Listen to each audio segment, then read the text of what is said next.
What's up guys, welcome back to another video, hope you're all doing well today. So we are back on some MX bikes, and the track I'm going to be covering today is called Elevate MX Park, and this is created by Spencer Hotzenpiller, and it just looked very interesting from the preview pictures. Now when it comes to MX bikes and tracks with a lot of hills and elevation, that was actually perfect. What the hell? I absolutely oh, up on that. There we go. It's fine. We're good. I always get a little bit nervous of them because, I mean, if you watch the videos or stream that I played on the recent 2016 Glen Helen track by G-Dub and Bayer, MX Bikes hates hills. I think we all know that MX Bikes hates hills. The front end gets all kinds of loose and all over the place. You'll start randomly crashing for no reason, and it's always a little bit hit and miss on if a hill is going to be just that certain degree of before you crash or if it's going to be fine. So we're going to see how this goes today. I believe this is a full custom track, a full fantasy type track. So it should be fun. I always like seeing people's brainchilds come to life. There is no inside right here. It's all outside. Good to know for the future.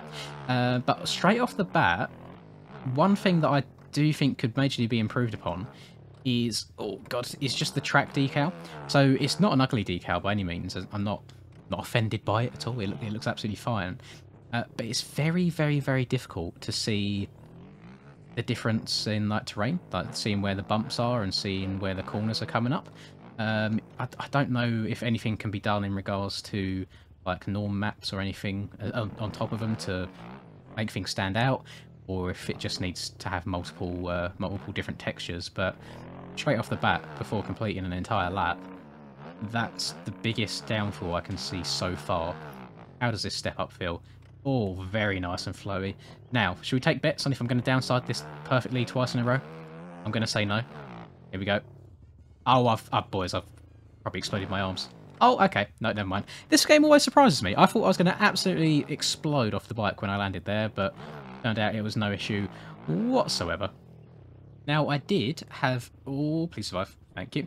I did have a quick look through Spencer's previous MXB mods posts, just to see if he'd released any other tracks that I'd played. However, it seems that this is the first one. So, always with a first track release, I always try and take it a little bit easier than I do on some others, just in regards of how critical I can be, because from someone that's never put a track out, every track that gets released is better than all of my tracks, if you see what I mean. So, I'm going to take it a little bit easier on this track because, by all means, I think the layout and stuff is actually really fun. It's got a good layout, got a nice flow to it. I really like the two jumps, well, the one jump before and the finish jump itself. I think this section right here, where you get in some nice inside ruts, is really nice, and I wish that kind of continued around the rest of the track. Some corners just don't really have anything to bank off of whatsoever. Some corners like that, I'm surprised that that went as smooth as it did. Off-camber corners on this game can be so frustrating. That's a wall jump. I don't need to be sending that at all. Let's spin her around. Get back on the track where we left off. And... oh, please. There we go. And go again. Thank you very much. But for a first track, by all means, it's definitely not the worst that I've ever seen. I've seen some very interesting things on my time on this game. And I keep meaning to kind of sit down and learn the whole track making thing. I thought I kind of would want to make videos on it, but at the same time, all the video would consist of is me watching other track making tutorials, which feels weird in a way because it's not really fair. I'm just using other people's videos in my own video. So I'm probably not going to do that. What I could do is maybe live stream it every now and then, maybe like 1 or 2 hours at a time when I get some spare time, because then I could quickly watch the tutorial, do the next step on that stream, end that stream there, do it again, so on and so forth. Do a backflip. Accolade. Thank you very much for Pippo. Oh, boys. When I tell you that this game recently has been driving me absolutely insane, and I don't know why. I don't know what it is. Everything that I seem to do on the game just goes completely wrong. Been doing some online races. I can't keep the bike up in a straight line. Let's get into this. Let's deep dive. Let's get into the problems that I'm having. So any time that I seem to play online recently, I either get punted by people, or if them people get a little bit whisky and wobbly because they've made a mistake, they'll always seem to find their way into the side of me and make me crash, and they carry on going. That's just using me as like a support to keep themselves up. If people crash, no matter where their bike is on the track and no matter where I am, that bike will teleport towards me and hit me and take me out as well. If I crash myself, it's from weird and wonderful front end things. After I crash, the bike will just keep bouncing about by itself and making me take forever to respawn because I can't respawn because the bike's bloody moving. Every time I respawn, obviously I'll be facing the wrong way because the bike, after doing all of its barrel rolls and flips, it will end up facing the wrong way. I swear that someone's out to get me right now, and I don't know what it is, but it's been taking the enjoyment out of the game a little bit for me. I'm hoping it's just, let's just call it a phase. It's not a phase, Mum. I really like dyeing my hair bright purple and listening to My Chemical Romance. It's not a phase. I love them. I'm hoping it's just a phase, and that in a couple of weeks I'm going to be absolutely fine. Please, Lord, help me. I'm rolling so far. Let's see what the bike does this time. Oh, look! Even though the track's behind me, I'm facing the fucking start line. Every time without fail. I need to, at some point, go through my videos and just tally up the amount of times that my bike faces the wrong way when it lands after crashing. And I mentioned it in the development group that we've got. And Insane seems to think that it might actually be an OEM thing rather than a game thing. So I'm very interested to see when the 18 OEMs come out, if it's the same thing.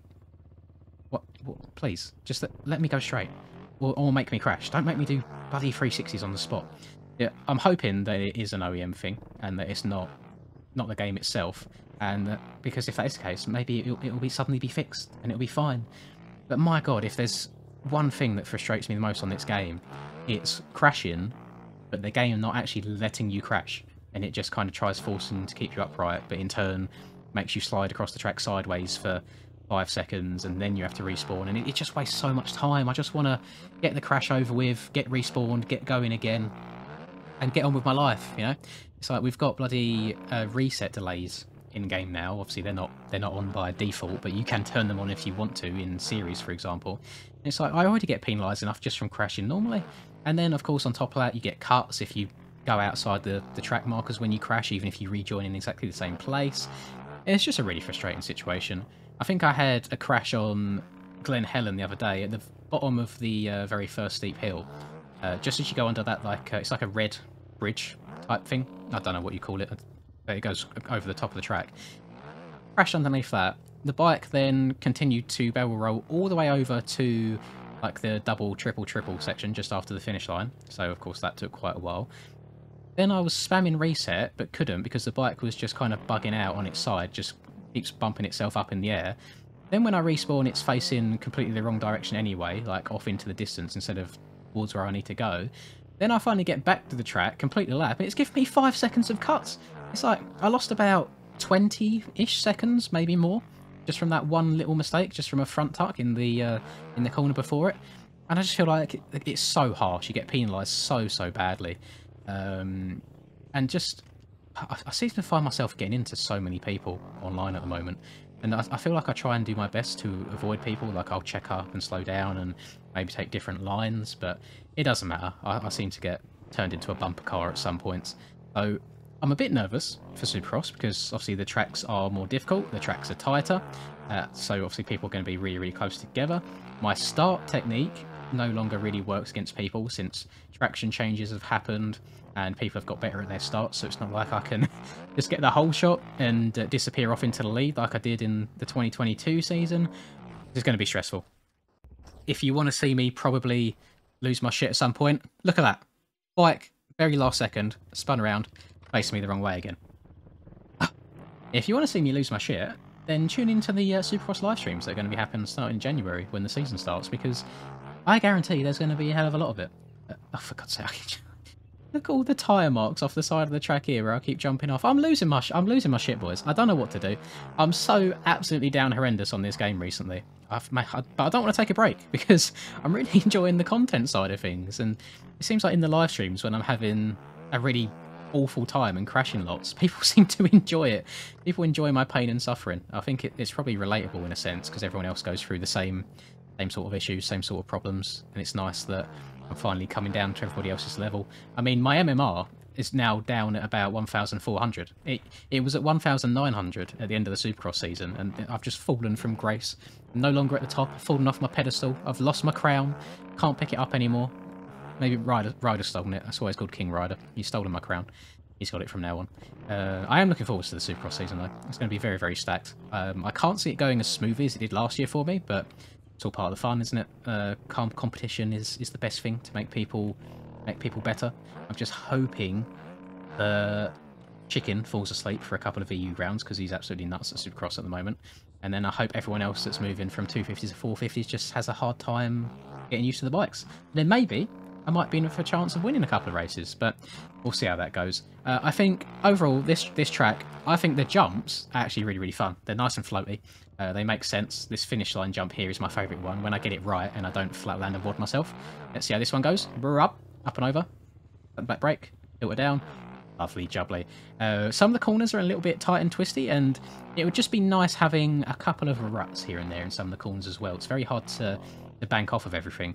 Other than that, for a first track and for it being completely custom, again, is the bike going to face the right way at all? No, we're just going to face outwards. That's like 4 out of 4. Just going to throw it out there, just in case anyone was keeping track. It's a good track. I do enjoy it. The only tips I could give is, as I say, maybe a little bit of a ruttage in the corner to help us bank off or something. And then I'm not sure what you could do with the ground decals to make things a bit more visible. I know it's probably going to be awful on the YouTube side of things once YouTube's done its compression bullshit. But for me, right now, on a massive 2K monitor, it's still hard to see, so I imagine it must be impossible for you guys watching to see as well. But for a first track, I can't complain at all. It's quite fun. It'll probably be fun to hop on with a few buddies and throw some stees, and I guarantee that it's better than anything I could make myself. So thank you very much, Spencer. I hope to see some more from you in the future. And thank you, all of you guys, for watching this absolute mediocrity that I have ridden today. Sorry for going on a bit of a rant. I feel like I'm just getting myself worked up and stressed out at the game recently. I do need to chill out a little bit. Maybe just need to try slowing down a bit. Maybe I'm trying to go too fast all the time and I just can't do it anymore. We shall see. But Supercross, January. Tune in, have some fun, come show some support for your boy. Hopefully all goes well. Gonna love you and leave you now. Hope you enjoyed the video. Hope you have a lovely rest of the day. Catch you next time. Peace. Wanted to make it, I guess. I know I live with the criticisms. People are giving up and they put it upon a pedestal. A pendant for your thoughts, but I never asked for change. My work ethic's ridiculous and yours is not the same. I swear to God that I wrote it all with a pure intention. The truest testament with no excessive false aesthetics. You couldn't imagine or fathom the effort I'm exuding. My heart and soul in this shit, but yet they force me to prove